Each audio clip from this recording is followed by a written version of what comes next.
लो भाई बब्बन, बन गई तस्वीर। जरा देखकर बताओ कैसी बनी है। अरे भाई मोहन, मेरी सलाह मानो तो तुम रहने ही दो। एक पेंटर बनना तुम्हारे बस की बात नहीं है। हाँ, तुमने सही कहा, मुझे भी कुछ ऐसा लगता है। खैर, आज शाम की गाड़ी से मैं शहर वापस जा रहा हूँ। कुछ जरूरी काम आ गया है। शहर से वापस आने के बाद तुमसे मिलता हूँ। मोहन अपने घर के दरवाजे पर ताला लगा देता है और वहां से चला जाता है।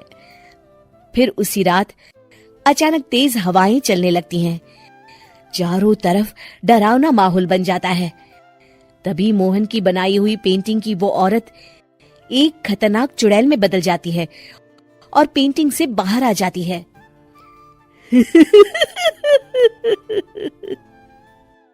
चुड़ैल घर के बाहर चली जाती है। वहीं दूसरी तरफ दो चोर लाला सुखीराम के घर से चोरी करके भाग रहे होते हैं। दोनों भागते भागते गांव के चौराहे के पास पहुंच जाते हैं। तभी अचानक वो चुड़ैल उन दोनों के सामने आ जाती है।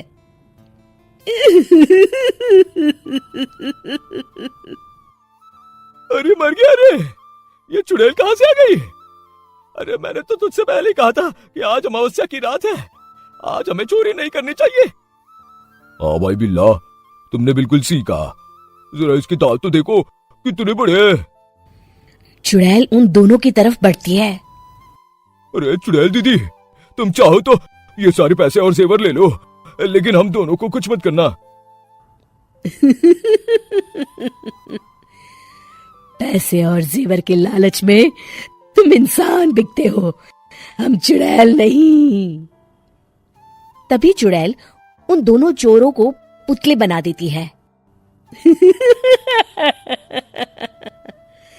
मैं किसी को नहीं छोड़ूंगी, अब कोई मुझसे नहीं बच सकता।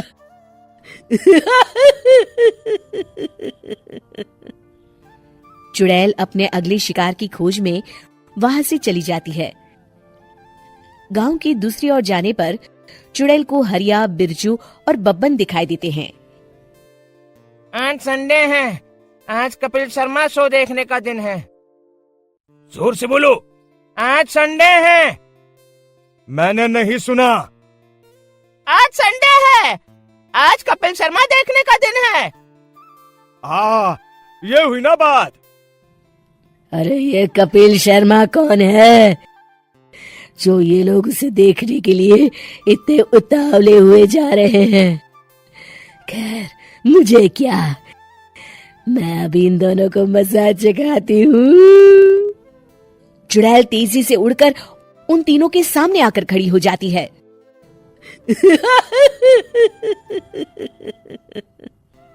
कपिल शर्मा शो बाद में देखना, पहले मुझे देख लो।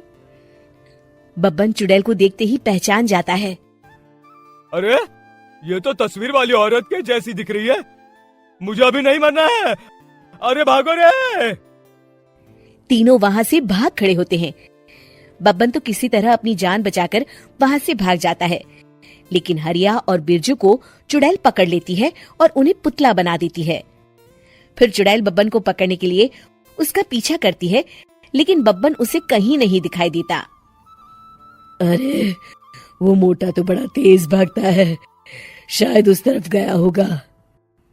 बब्बन एक दीवार के पीछे छुपकर बैठ जाता है और चुड़ैल उसके सामने से आगे निकल जाती है। बाल बाल बच गया। अगली सुबह बब्बन सभी गांव वालों को सारी बात बता देता है। फिर उस चुड़ैल के डर से रोज शाम होते ही पूरे गांव में सन्नाटा छा जाता था और कोई भी अपने घर के बाहर नहीं निकलता था। अरे ये क्या हो गया, इतनी देर से घूम रही हूँ, अभी तक एक भी आदमी नहीं मिला। अरे कहाँ मर गए सबके सब। चुड़ैल वहां से चली जाती है। इस तरह कुछ दिन बीत जाते हैं। फिर एक दिन मोहन गांव वापस आता है। बब्बन उसे बताता है कि उसकी बनाई तस्वीर से एक चुड़ैल बाहर आ गई है। मोहन समझ जाता है कि ये कोई आम कागज नहीं है, वो जो भी उस कागज पर बनाएगा वो असलियत का रूप ले लेगा। अरे मोहन भाई, अब तुम क्या करने वाले हो? मेरे पास एक बहुत बढ़िया तरकीब है, मैं इस कागज पर उस चुड़ैल की एक ऐसी तस्वीर बनाऊंगा जिसमें वो तपती धूप के नीचे खड़ी दिखाई देगी, और फिर जैसे ही सवेरा होगा वो चुड़ैल इस कागज से निकलकर बाहर चली जाएगी और सूरज की तेज धूप में जलकर राख हो जाएंगी। मोहन बिल्कुल वैसे ही तस्वीर बना देता है और जैसे ही सवेरा होता है वो चुड़ैल कागज से निकलकर बाहर धूप में चली जाती है और सूरज की गर्मी बर्दाश्त नहीं कर पाती और जलकर राख हो जाती है।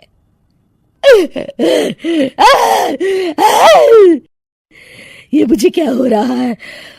मैं सूरज की रोशनी बर्दाश्त नहीं कर सकती। मेरा पूरा शरीर जल रहा है। और इस तरह चुड़ैल के जलते ही पुतले बने सभी लोग पहले की तरह इंसान बन जाते हैं।